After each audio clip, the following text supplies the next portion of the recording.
Hi friends. All right, are you ready for chapter 11 of Chasing Helicity? When we left off yesterday, Sam and Lana were going to help Helicity study and so that she could do well on her final exams in math and science so that maybe she can convince her parents that she could be bumped up into the higher level classes for next year. Are you ready? Chapter 11. This is unbelievable, Andy murmured. I mean, you told me it was gone, but I didn't know it was, like, gone. Helicity could only nod in agreement with her brother's statement. Her throat was too tight for words to pass through just then. It was Saturday afternoon. Andy had been discharged from the hospital an hour earlier.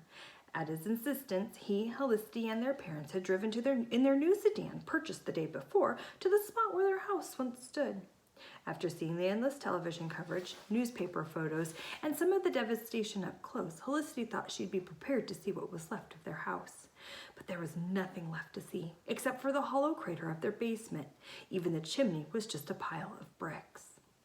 The kitchen where she'd made a surprise birthday cake for her father, gone. The living room where years earlier she and Andy made forts from the couch cushions, chairs, and blankets, gone. The dining room where she'd joined hands with family and friends in thanks while smelling the mouth-watering turkey that awaited them, gone. And her sky blue bedroom, with its glow-in-the-dark studded ceiling, library of weather books, secret hiding place in the closet, and her big comfortable bed just right for daydreaming, day or night, gone. They could and would rebuild, her father had told them. The new house would be bigger and better, everything brand new, top of the line, a house built just the way they wanted. But what Helicity wanted was the familiar spaces packed to overflowing with memories. She didn't want a house, she wanted a home. Drizzle filmed the windshield of their car and shrouded the place where their home had once been in a gray mist. It looks like I feel, she thought, sad and empty inside. Cleanup crews have been working nonstop, Mr. Dunlap informed them. That's the only reason we're able to make it here. Before? He shook his head and cracked a window. Helicity recalled the images in her town buried beneath an avalanche of rubble and debris, the most hazardous areas cordoned off to keep people from digging through the ruins and endangering themselves. Despite the warnings, some people desperate to salvage something from their former lives had ventured in. Andy told her about a woman he'd seen at the hospital who slipped, fallen into a broken window, and needed 16 stitches to close the gaping wound in her abdomen. Now enough rubble had been cleared to make some areas reasonably safe. Their road was such section. As they got out of the car, Helicity saw people walking through the shells of houses and buildings, poking into and sifting through the wreckage. They picked up stray items, a doll, a torn quilt, a baseball bat, and either tossed them aside or tucked them into tote bags and cardboard boxes and plastic bins. At least they were finding something, Helicity thought, staring at the basement hole again. There's nothing left for us to find. Her father crossed his arms with determination. We'll rebuild, he said again. By the end of the summer, we'll be back here. Right now, though, it's time to show Andy our new place. Earlier that morning, Helicity and her parents had moved into the rental house. It was a small 3-bedroom ranch with 1 bathroom, a sitting room, a screened-in porch, and a tiny galley-style kitchen. The twin-sized bed in Helicity's room was lumpy and the pillows smelled funny, but at least she had a room to herself. She and her mother spent a few hours cleaning the place from top to bottom before going to the hospital. Helicity had visited Andy twice since school resumed. He still looked pretty banged up to her, but his doctor reported his injuries were healing well overall. Still, they sent him home with some prescription painkillers and a strict warning to only take them if absolutely necessary. Andy claimed he didn't need them, yet he reached for the bottle soon after he was settled into his new bedroom. Hey, H, he called, bring your poor old brother some water, will you? Your legs aren't broken, you know, she grumbled good-naturedly, but she got him a drink. He swallowed a pill with a swig of water and then lay back. He sniffed and made a face. My pillow smells funny. Helicity grinned. Yeah, mine too. Mom says she'll get us new ones tomorrow. Sit down, he commanded. Fill me in on your life. Helicity plunked into a hideous floral-patterned easy chair that had seen better days. Before she started talking, she glanced at the open door. Andy raised his eyebrows. Got something to hide from Mom and Dad? He stage whispered.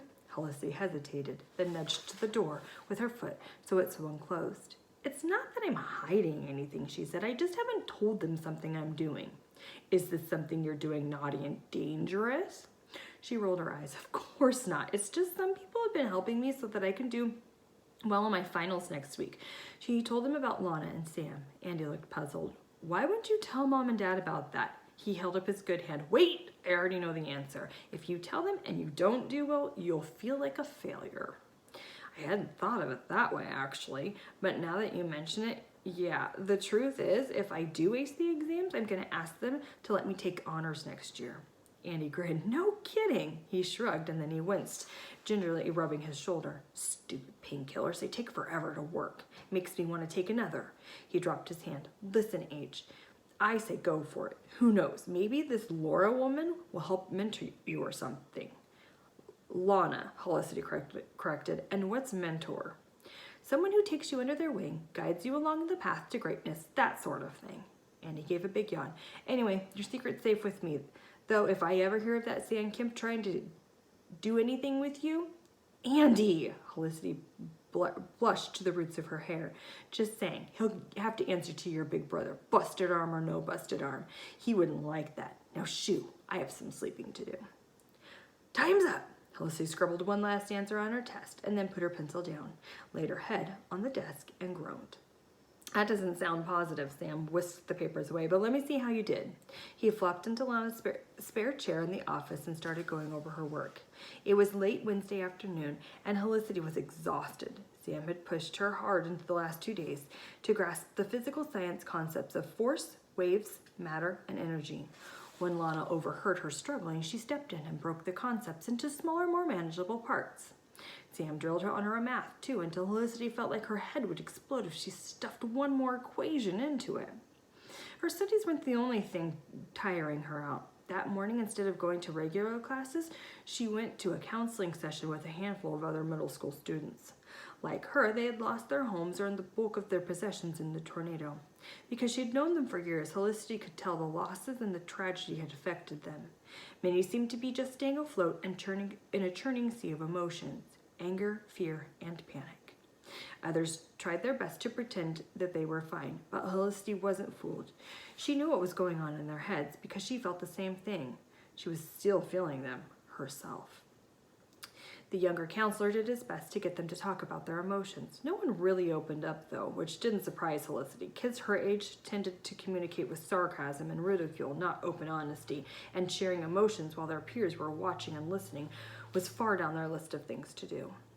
Most spent the hour slouched in their chairs, shuffling their feet, grunting monosyllabic replies to the man's probing questions, and glancing repeatedly at the clock. Helicity herself used the time to mentally prepare for the tests Sam planned to give her that afternoon. Now those tests were done, she felt drained, as if all the knowledge she had been storing up for the past week had poured out through her pencil. Only time, and Sam, would tell whether she'd used that knowledge correctly.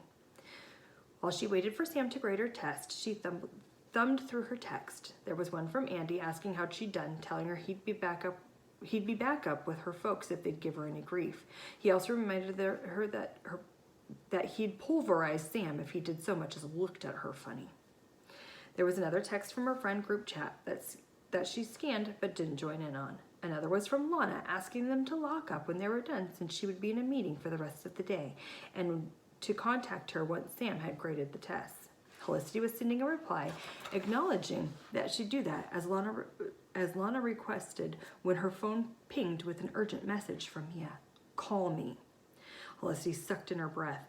Mia had texted her in all caps once before when she found out that her parents were divorcing. That she used all caps now could only mean one thing. Something major had happened. Good or bad, she didn't know. But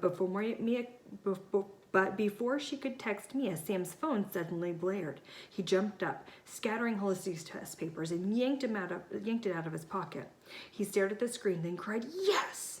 And he rushed out of the office door. "Wait!" Helicity cried, also jumping to her feet. "Where are you going? What about my exams?" "I've got something more important to do." "What? What's more important than grading my papers?" "Chasing a storm." Sam paused with his hand on the doorknob and looked back at her with a broad grin. "Wanna watch?" "All right." We'll do chapter 12 tomorrow.